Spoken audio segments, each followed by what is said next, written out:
Hi, welcome to my YouTube channel.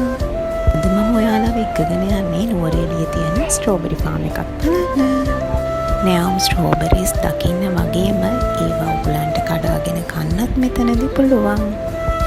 හැබැයි අපි ගිය කාලෙදී මෙතන අස්වැන්න ටිකක් අඩු වෙලා තිබුණ නිසා අපිට ස්ට්‍රෝබෙරිස් කඩන්න නම් ඉඩ දුන්නේ නැහැ. ඒ නිසාම අපි එයාලගේ තිබුණ ෂොප් එකෙන් ස්ට්‍රෝබෙරිස් අරගෙන එතන තිබුණ රසම රස ඩෙසර්ට්ස් try කරලා යාවේ.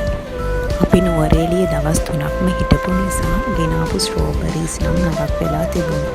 ඒ නිසා ඔයාලා ස්ට්‍රෝබෙරි එහෙන් අරන් එනවා නම් මේ ගැන පොඩ්ඩක් හිතන්න. මේ තියෙන ඩෙසර්ට්ස් උයි අපි ගත්ත ස්ට්‍රෝබෙරි.